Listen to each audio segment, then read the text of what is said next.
Today I have a little different video. Usually I have some nice win streak with some solid plays, but today I bring you a set where I played like absolute garbage and I want to highlight those mistakes. Because this is an educational channel and by making mistakes and realize how you should have played instead is a good way to improve. So I was at rank 15 and I wanted to try Diggersby, and it's basically a Galarian Stunfisk with slightly worse typing, so my first thought was to run those two together with a regular 2 of the same type in the back structure. As a lead, I needed something that can deal with fighters and water types, so here in the first game against Simon I chose Defense Deoxys as a lead, with Psycho Boost and Thunderbolt, but man, that was stupid, and my entire team is now very weak to Mud Boys, so that was the first mistake, that this team is straight up bad. But the next mistake is that I didn't switch my Deoxys immediately after the second Psycho Boost, which allowed my opponent to reach 2 Hydro Cannons against my Galarian Stunfisk and therefore force my last shield. Anyways, this really didn't matter since my opponent also has a Tropius, which is also good against my entire team, so I would have lost this game either way, because of a poorly balanced team. In the next game, against Psycho Skunk, I switched the lead to Venusaur, which is a better lead for this team, cause it deals much better with Razor Leafers and Mud Boys than Deoxys, while still having some play against fighters. And my opponent leads with Abomasnow, which is bad for Venusaur, but still okay since my backline can handle it pretty well. And I switch into Galarian Stunfisk, and after getting a shield advantage, my opponent counter switches into Azumarill. So far, everything is going according to plan, and my opponent farms down and exits with 100 energy, and this is where I make another mistake. The Azumarill will reach 2 charge moves, so if they are Ice Beams I will have to shield 1, and the mistake here is that I shield the first charge move instead of checking if my opponent has Ice Beam, because he's gonna reach another anyway. So I should have shielded the second one, and basically I could have avoided burning a shield there. And then my opponent sends in Hypno, which is a great matchup for Diggersby, and we trade some charge moves here.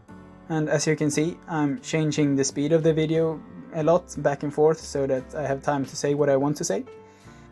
Next up is my second mistake of the game, when my opponent switches into Azumarill and I use a charge move on it. The correct play would have been to counter switch into Venusaur and save that Fire Punch for taking out the Abomasnow or Hypno later. But I messed up.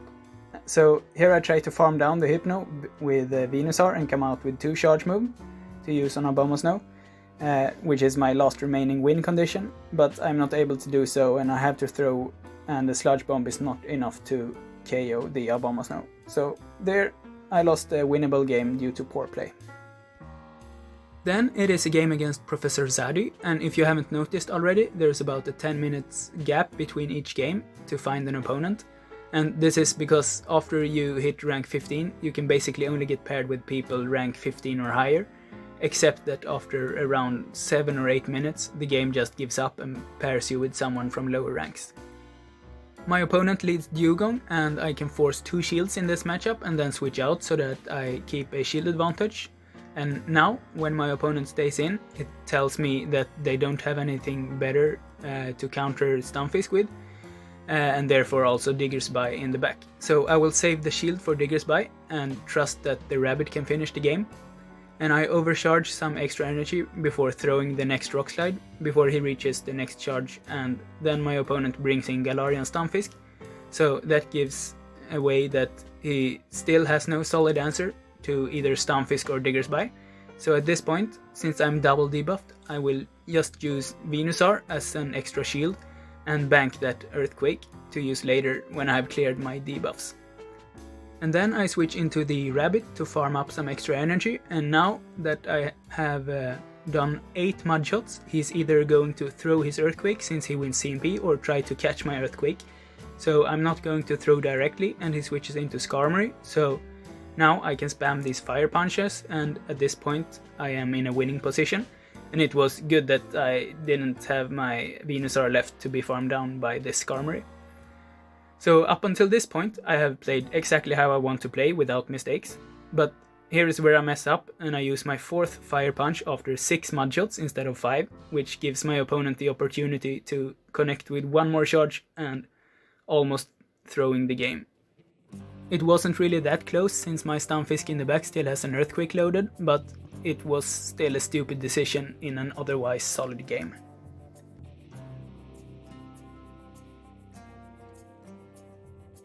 Next I go up against Crazy Dog that leads Altaria, so this is a bad matchup, but I will at least be able to deal a chunk with Sludge Bomb and then soak all of the loaded energy on Galarian Stunfisk. But my opponent has a Razor Leaf Tropius in the back, which means that this is GG already, and on top of that he has a Toxicroak, so I will just speed through this game since it's not really winnable in any way, and I just got outpicked from the start.